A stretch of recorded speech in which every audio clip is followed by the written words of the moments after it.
తరబడి ఎన్ని మందులు వాడినా మీ మోకాల నొప్పులు తగ్గట్లేదా? ప్రాణ పెయిన్ క్లినిక్ లో అత్యాధునిక చికిత్స. Welcome to Suman TV. నేను మీ నాగరాజ్ బైర్శెట్టిని. గత 2 రోజులుగా అందరూ ఎప్పుడెప్పుడా అని ఉత్కంఠభరితంగా ఎదురు చూస్తున్న ఏపీ మంత్రివర్గ శాఖల కేటాయింపు జరిగిపోయింది. అందరి అంచనాలకు భిన్నంగా మంత్రివర్గ కూర్పు రూపొందించడం జరిగింది. ముఖ్యంగా రాష్ట్రంలోని ప్రతి ఒక్కరూ కూడా ఏపీ రాష్ట్రం ఇప్పటికే గంజాయి రాష్ట్రంగా మారిపోయింది. దళితులపై దాడులు ఎక్కువైపోయాయి. మహిళలు, యువతులు అందరూ కూడా నడి రోడ్డుపై ధైర్యంగా తిరగలేకపోతున్నారు. ముఖ్యంగా లా అండ్ ఆర్డర్లో లేకుండా పోయింది. వీటన్నిటినీ కూడా ఆర్డర్లో పెట్టాలి. దళితులపై దాడులు ఆగాలి. మహిళలు రోడ్లపై ధైర్యంగా తిరగాలి.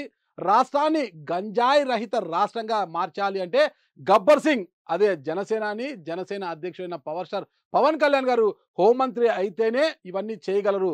ఆయన అయితేనే దీనికి సూటబుల్ అని అందరూ భావించారు. ప్రతి ఒక్కరూ కూడా అంటే పవన్ కళ్యాణ్ గారు గెలిచిన నాటి నుంచి కూడా పవన్ కళ్యాణ్ గారు ఉప ముఖ్యమంత్రితో పాటు ఖచ్చితంగా హోంమంత్రిగా బాధ్యతలు స్వీకరిస్తారని అందరూ అనుకున్నారు.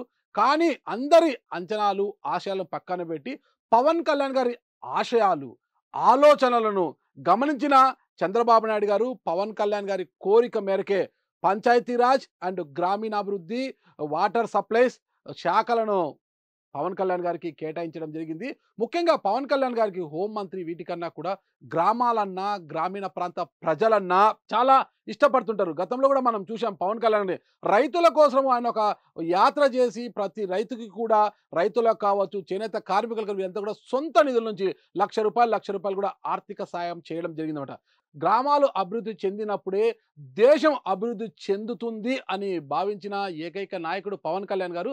అందుకే గ్రామాలే దేశానికి పట్టుకొమ్మలు అని భావిస్తుంటారు. గ్రామాలు అభివృద్ధి చెందాలి, గ్రామాల్లో మౌలిక సదుపాయాలు కల్పించాలి, ప్రతి ఒక్కరికి సాగు నీరు అందించగలగాలి అంటూ ఆయన ఎప్పుడు కలగలివారు. ఆ విధంగానే అడుగుల పడ్డాయి. మొత్తం మీద అయితే పవన్ కళ్యాణ్ గారు ఏదైతే ఆశించారో గ్రామీణాభివృద్ధి ఖచ్చితంగా తాను చేసి తీరాలనేసి, ఆ శాఖ అయితేనే తనకు బాగుంటుందని మొదటి నుంచి ఆయన ఆశించడానికి తెలుస్తుంది.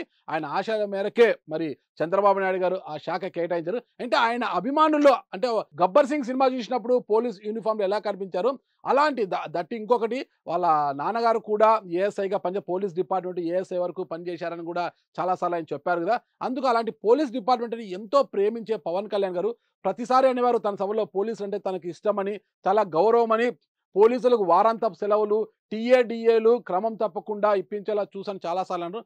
అందుకే ఆ శాఖకు సంబంధించి హోంమంత్రిత్వ శాఖను తీసుకుంటారని భావించారు.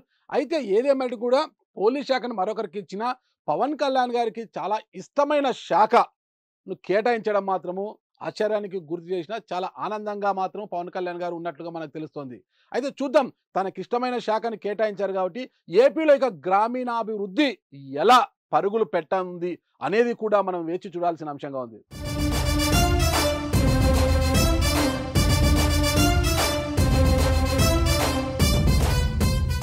సుమన్ టీవీలో మీ పర్సనల్ అండ్ బిజినెస్ ప్రమోషన్స్ కోసం కింది నెంబర్కి కాంటాక్ట్ చేయండి.